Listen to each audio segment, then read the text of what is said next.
sur KTV et Poésie FM, le 106.9 pour un temps de parole consacré à la grève de Sodifra. Mais en plateau, pour en parler avec nous, c'est le patron de FO, le nouveau patron. Faut qu'on arrête de dire le nouveau parce que maintenant il est plus nouveau. En tout cas, il est avec nous. C'est Elan Ziz. Bonjour Elan Ziz. Bonjour Patrick. Ça va bien ce matin ? Ça va très bien. Bon, grève Sodifram, c'est reparti. Cette fois-ci, on a le sentiment que c'est le national qui a pris le relais. Pourquoi ? Pour essayer d'éviter les problèmes sur le plan local ?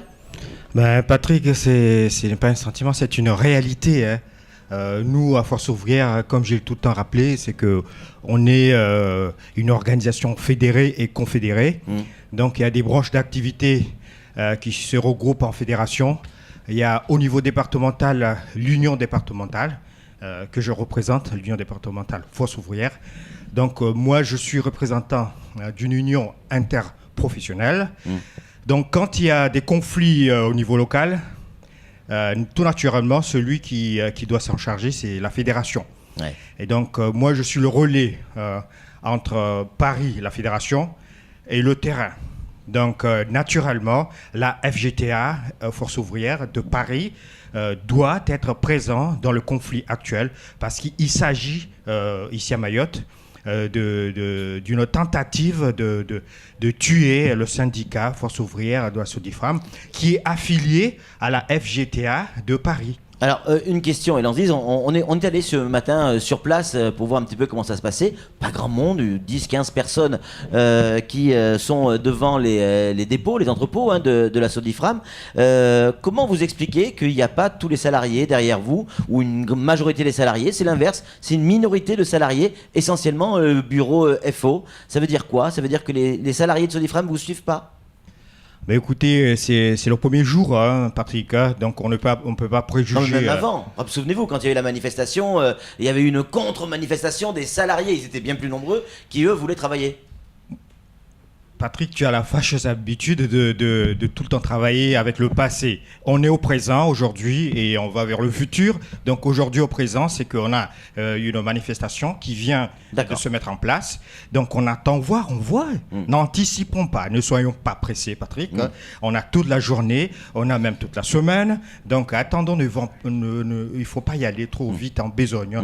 On a le temps et comme je vous l'ai tout le temps dit, nous à Force ouvrière, on est indépendants. On n'est pas là pour écouter les critiques de Patrick et tout ça, on est là, hein, on est là pour travailler. Moi, c'est pas des critiques, moi je pose des questions. Après, oui, mais je trouve que ces questions-là, elles sont, si je l'ai répondu, elles sont posées de façon un peu pressée. Hein, donc il faut pas être pressé. Hein, ça va venir. Hein, donc ces critiques-là, il faut les laisser en fin de semaine et dire voilà ce qu'on a constaté.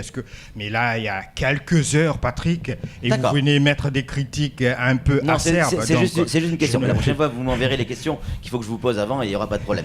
On fera comme Mayotte première. Dites-moi, Elan Ziz, autre chose. La problématique, c'est que, vous le disiez à l'instant, effectivement, vous avez le sentiment, en tout cas FO a le sentiment, que la direction veut tuer le bureau FO à Mayotte. Est-ce que vous avez eu l'occasion de rencontrer la direction, de parler avec eux pour éviter que cette grève démarre ? Ce que je peux vous dire, c'est que avant la première grève, j'étais en contact avec la direction de Sodifram et j'avais proposé le dialogue social. Ouais. Et il y avait un petit conflit avec que j'avais trouvé localement. Donc ce conflit-là, j'ai essayé de le désamorcer de façon à ce qu'on puisse installer durablement ce dialogue social. Et entre-temps, j'étais en déplacement à Paris et la grève a été déclenchée. Et de Paris, j'ai géré la crise et je reproposé à la direction de la Sodifram toujours le même sujet, le dialogue social. Qu'est-ce qu'ils m'ont dit ? Ils m'ont dit, écoutez, on est en pleine grève. Si vous arrivez à arrêter la grève, moi je suis preneur. Voilà, je vais m'asseoir autour d'une table et discuter du dialogue social avec vous. Donc, qu'est-ce que je fais, moi ? J'ai demandé aux délégués et aux grévistes qui étaient les militants FO sur le terrain d'arrêter la grève et pour qu'on puisse passer à la phase dialogue social et paix sociale.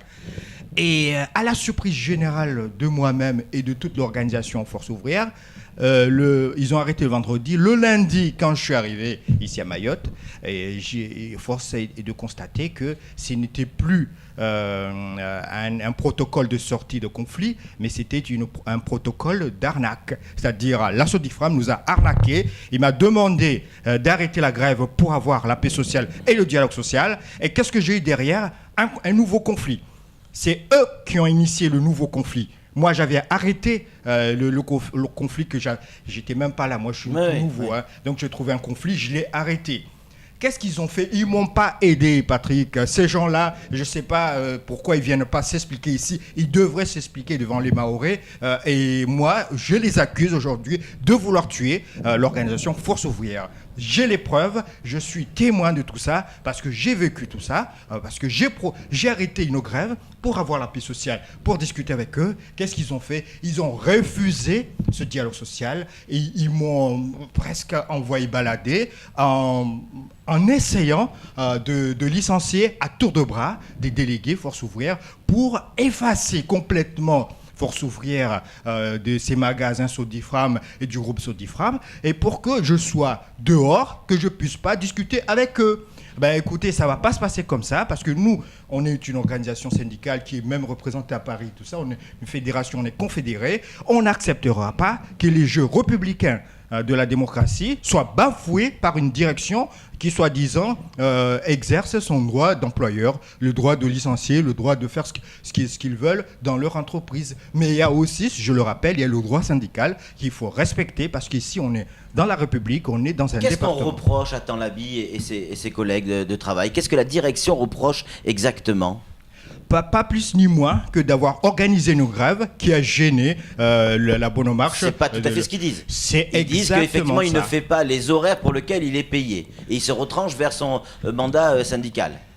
C'est ce qu'ils disent. Cette époque-là est révolue. Hein. J'ai fait réintégrer M. Tanlabi dans les magasins. M. Tanlabi, aujourd'hui, travaille très bien dans les magasins. Aujourd'hui, M. Tanlabi ne bénéficie d'aucun avantage qui est octroyé par la direction. Donc, c'est depuis le protocole de sortie de conflit. On avait discuté avec Mme Bolonaki. J'avais accepté à ce que M. Tanlabi réintègre les magasins et qu'il continue à travailler comme avant. Chose qu'il a accepté, Tanlabi a accepté, il travaillait tranquillement jusqu'au jour où une lettre de menace de licenciement est venue tout démolir, c'est-à-dire la construction du dialogue social s'est écroulée d'un coup. Voilà. Juste avant de donner la parole à Sam, comment ça va se goupiller les jours qui viennent? On nous dit qu'il y a une réunion à la DIEC qui est prévue mardi avec les salariés, syndicats salariés, pour tenter encore une énième négociation.